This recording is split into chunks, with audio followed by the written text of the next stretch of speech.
Anak buah AHY bongkar 2 skenario jahat wacana Jokowi 3 periode. Mengejutkan, Jokowi disebut main 2 kaki. Kalau bisa nanti satu saat kasih ketemu deh. Kapan bisa jam berapa dialog, tolong kasih kabar saya. Supaya saya kasih kuliah tata negara sedikit deh. Mengerti nggak ini tentang pelaksanaan pemilu, sikap dan pikiran yang dilakukan oleh Presiden? Nah, kalau 3 periode, ini secara fundamental kita ahistoris. Kalau kita lupa ingatan, boleh saja. Tapi kita rasanya masih sehat ini kan? Nggak lupa ingatan bahwa dulu Indonesia mengoreksi dirinya sendiri. 1998, salah satu yang paling fundamental dari reformasi adalah pembatasan masa jabatan. Siapa?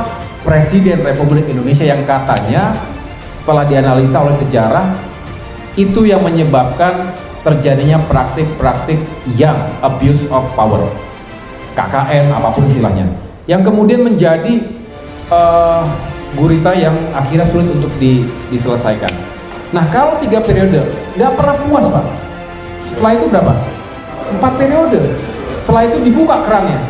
Setelah itu ujung-ujungnya apa? Seumur hidup. Dengan alasan kita kan masih hebat, masih kuat, masih diperlukan. Nah, kalau seperti itu, Pak, rasa-rasanya darah, keringat, air matanya para reformis, para pejuang-pejuang reformasi itu seperti tidak ada harganya. Karena kita kembali kepada masa-masa kelam sebelum terjadinya reformasi. Dan ini akan menjadi presiden buruk di dunia internasional. Saat ini kita justru harus menjadi contoh. Kalau enggak, nanti ini akan terjadi berulang-ulang. Semudah itu kekuasaan mengubah jalannya sejarah. Bukannya kita takut berkompetisi, enggak. Itu kan kompetisi juga. Tapi ya jangan gitu-gitu banget lah. Kalau ingin berkuasa ya maksud saya harus ingat ke istana, jangan ke istana dan jangan ke presiden. Karena presiden itu disumpah di depan rakyat seluruh Indonesia, Andro. Mereka bersumpah demi Allah. Saya bersumpah loh. Jangan bercanda dengan sumpah di dalam Islam. Wallahi wa billahi wa ta'ala. Sumpahnya demi Allah loh, Andro. Tidak mungkin Jokowi bercanda. Jadi kalau nanti di alam demokrasi ini ada pimpinan partai atau anggota DPR sedang berwacana kemudian berdiskusi di warung kopi atau mungkin di emper-emper Senayan sana, tanyakan kepada mereka. Pemerintah dan Presiden Jokowi konsentrasi untuk mempersiapkan pemilu 2024.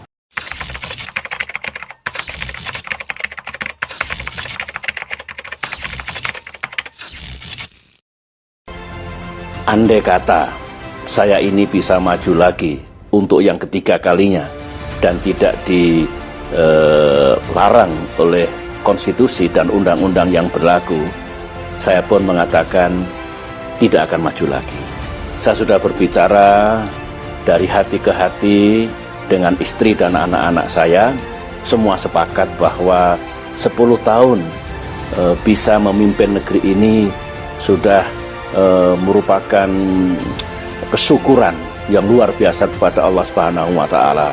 Juga terima kasih kepada rakyat. Sehingga sekali lagi ini peluang yang luar biasa yang saya dapatkan.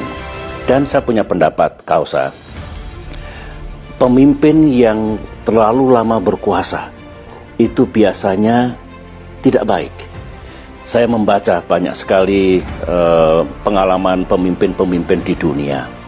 Ya, pemimpin yang berkuasa begitu lamanya, 20 tahun lebih, biasanya, tentu tidak semua, itu cenderung untuk menyalahgunakan kekuasaannya. Anak buah AHY bongkar 2 skenario jahat wacana Jokowi 3 periode. Mengejutkan, Jokowi disebut main 2 kaki. Ketua Deputi Bapilu DPP Partai Demokrat, Kamhar Lakmani, membongkar niat jahat atau manuver politik di balik wacana Jokowi 3 periode. Ada 2 skenario merealisasikannya. Itu di balik wacana kepala desa se-Indonesia akan melakukan deklarasi mendukung Presiden Jokowi 3 periode. Yang melihat ada 2 alternatif skenario untuk merealisasikan rencana tersebut. Pertama, pemilu tetap per 5 tahun, tapi ada penambahan periodisasi presiden menjadi 3 periode, kata Lukmani dalam keterangannya Jumat 1 April. Kedua, penundaan pemilu dan penambahan masa jabatan presiden selama 3 tahun. Anak buah Agus Harimurti Yudhoyono AHY itu menuturkan, dua skenario tersebut telah mengemuka ke publik sejak beberapa tahun yang lalu. Kemudian kubu yang suka Jokowi ini terus bergerilya dengan berbagai macam cara dan pendekatan untuk memastikan terjadinya pelanggengan kekuasaan. Lakumani menyatakan upaya tersebut merupakan terorisme konstitusi. Ini namanya gerakan terorisme konstitusi ini yang terus bergulir. Begitulah ungkapnya. Seharusnya Presiden Jokowi menindak tegas orang-orang yang berupaya melanggar konstitusi. Bukan malah sebaliknya, orang nomor satu di Indonesia itu malah diam-diam mau untuk berpanjang masa jabatannya. Jokowi tak bersikap tegas, malah terkesan bermain dua kaki dalam merespon manuver-manuver orang dekatnya dengan menjadikan demokrasi yang salah tafsir sebagai argumentasi. Begitulah tambahnya.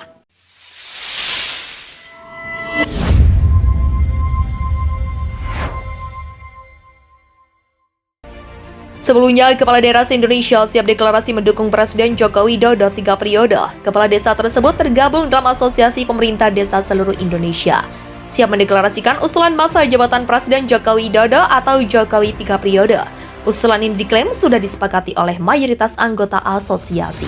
Acara ini dihadiri oleh ribuan kepala desa seluruh Indonesia. Jokowi pun hadir dalam acara ini bersama sejumlah menteri, salah satunya Menteri Koordinator Kemaritiman dan Investasi Luhut Binsar Panjaitan. Dalam acara ini, sejumlah orang juga sempat meneriakkan Jokowi 3 periode saat kepala negara ini berpidato. Di luar gedung Istora, ada juga spanduk bertuliskan Kepala Desa se-Indonesia setia bersama Iri Joko Widodo. Dukungan untuk Jokowi 3 periode, kata Surtawijaya, adalah fakta yang terjadi di lapangan karena ex-wali kota Solo ini dinilai sudah memenuhi beberapa aspirasi dari kepala desa. Sekarang kami punya timbal balik, beliau peduli sama kami. Itulah harapan kami, siapa tahu ke depan semua lebih baik. Teman-teman sepakat tadi, 3 periode lanjutkan. Begitulah katanya. Menurut Surtawijaya, deklarasi 3 periode sebenarnya akan disampaikan terbuka dalam acara hari ini di depan Jokowi. Tapi rencana ini urung karena dilarang sejumlah pihak, dari Pas Pampres sampai Menteri.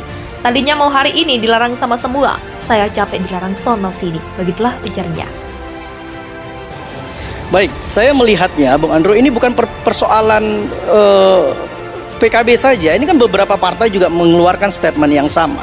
Ini menunjukkan bahwa partai-partai pendukung pemerintah hari ini itu sudah mencapai titik kepanikan sebenarnya, ya.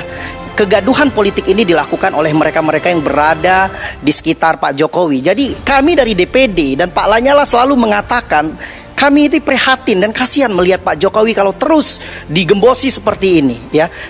Pak Lanyala juga beberapa kali ingin bertemu sama Pak Jokowi, ya, sebagai presiden, itu juga terhalang, ya, dengan beberapa orang-orang di sekitarnya. Karena apa? Karena ini menjadi kebutuhan. Ada hal yang didapatkan oleh ketua DPD misalkan ketika turun ke daerah-daerah, ya, turun ke 34 provinsi, ingin menyampaikan langsung kepada presiden. Dan ini sangat penting karena ini persoalan ketatanegaraan.